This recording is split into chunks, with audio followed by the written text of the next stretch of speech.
Akatambi koli mu kulaba ako nange kakimazeeko mpuli neewuunyizza nnyo sibalimba. Omukyala gw'olaba mu katambi oyo ali mu kulonda obucupa muzungu era nga mukazi Mumerika. Ali mu kugenda ku street ku kkubo ku bbala n'ekikutiya kye nga bw'alonda obucupa, nga bw'akuŋŋaanya obucupa. Obucupa obwo abutunda mu sikulaapu bamuweemu ssente. Kati abatabimanyi, omuntu bw'okuŋŋaanya ogucupa oguveera ogugukutiya ogwo n'ogutwala bakuwamu ssente. Kati awo wali ayinza obba nga ali mu nkumi ze nga 3 bw'aba nga afunyemu kilo ze nga ziizo. Bannange kino ng'ate nze mbadde sikirabangako.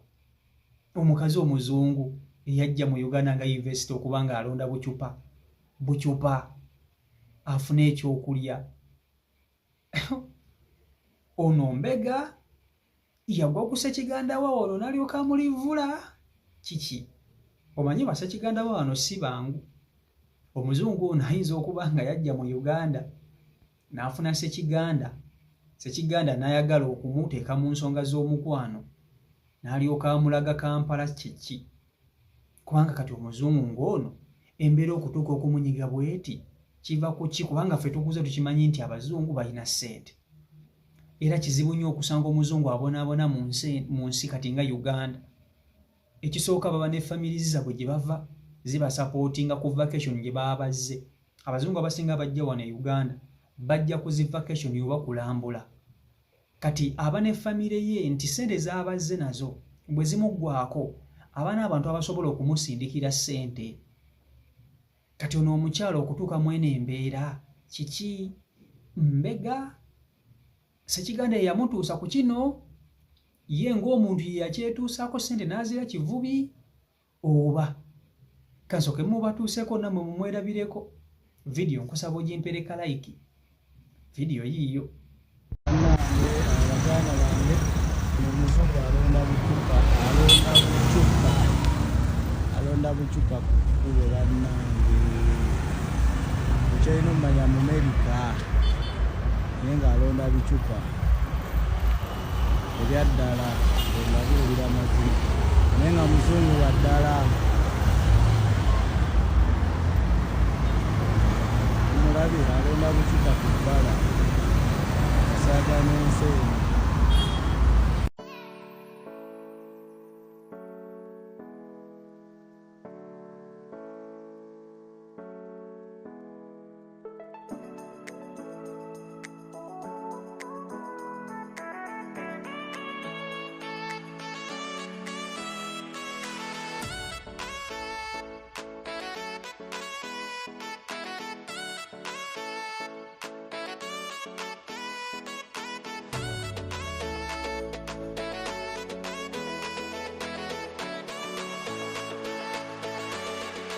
Mutambuleko ku nsi bajamaani ofubanga okulaba ng'otambulako tusala tugaziiza ebyensawo kubanga omuntu atambudde ebirowoozo ebikyuka.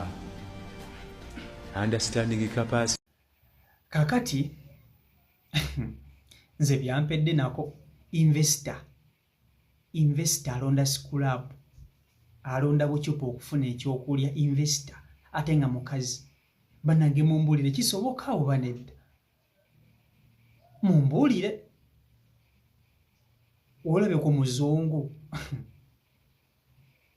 kubanga abantu baneeno abazungu abajja mu Uganda kambabuulira ekintu kimu.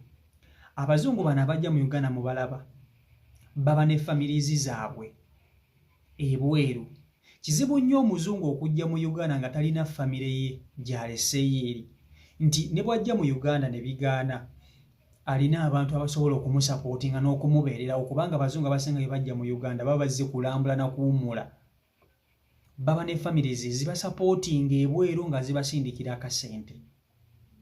Ekyo njagala mukimanye. Kati ono omuzungu ye simanyi. Mulimu muno abazungu abaasiraana, ekyo kyo sijja kukiwakana. Wanange nina gwe nali ndabyeko nga mu butuufu ye naye omuzungu kati kambaweemu ka story kamu. Nina gye nali nkolera eyo nga waliyo omuzungu nga musajja naye ng'omusajja oli abeera simaati naye nga si simaati bino ebimalayo nga omanyi ennyambala y'abazungu akuba ekigatto kye kisikoola natekako ogujiini gwe n'ogusaati naye ng'omuzungu oli takola ng'alina akayumba ka apartment kaasulamu nga si kabbeeyi nnyo kali mitwalo nga 4 nga omuzungu oli akeera ku makya n'agenda ku country club emu n'atuula awo naye nga ekifo mwatuula mwasiiba kifo kya bbeeyi kyayiwawo wa bbeeyi akeera ku makya n'anywa akacaayi n'abeera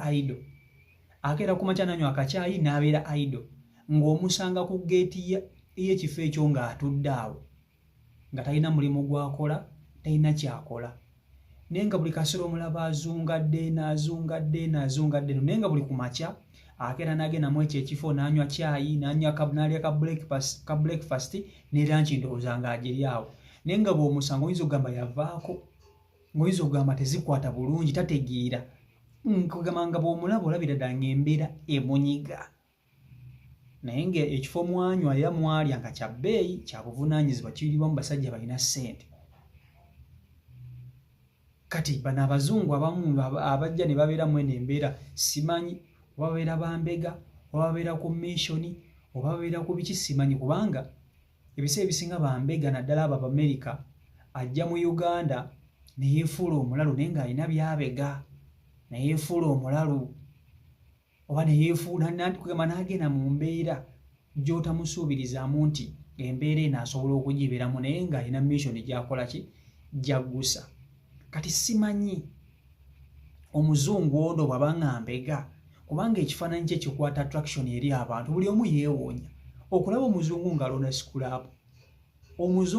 sikulaapu bano abazungu olaba ffe tukuze tukimanyi nti okulaba omuzungu oba olabye ssente yeemukkirize mugaane bw'olaba omuzungu okimanyirawo nti abo bagagga balina ssente era omuntu ne bwakeera ku makya n'agamba nti nze ndeetinga muzungu okimanyirawo nti oyo ali mu ssente ali mu ddoola. Kati okulaba omuzungu ng'alonda sikulaapu muganda wange oyo embeera eba yamukuba baaba. Naye abazungu balina embasi ate embasi zaabwe zikola kizibu nnyo omuzungu okubonaabonera mu nsi nga embasi ye weeri va mu bino ebya Uganda omunauganda n'ogenda ku kyeyo n'obonaabonera eyo ne bakutulugunya nga tulina yadde n'omuntu ayinza okukutaasa. Bano abazungu balaba America omuntu waabwe waba ng'ali mu nsi nga mu butuufu ali bubi bafaayo ku bantu baabwe naye simanyi ono oba mumbuulire eyo bannange mulina omuzungu mwali mulabye ng'ali mu mbeera bw'eti nze ono gwe gusoose olaba omuzungu bw'ati ng'alonda bucupa era ani yamugamba nti bizinesi y'obucupa gy'ateekeddwa okukola erimu akasente ak'amangu ani yamuliiramu yagwa ku ssekiganda wa wano yeya omanyi bassekiganda bawalo nabo bazibu omuntu ogwa ku ssekiganda n'alyoka kukola ebintu naawe n'okajjuutuka wuuyo ekisooka mukazi ayinza obba ng'ayagala ssekiganda wa wano n'alyoka amulivula ekyo nakyo kisobokera ddala naye nze baaba byampeddeko dda sijja kubalimba kale aneewuunyisizza nnyo omuzungu alonda bucupa alonda sikulaapu okufuna ssente biba biralamu. CEO Michael Uganda YouTube channel kwoli mpe endowooza yawo mu comment section mbaagala nnyo mwena peace and love.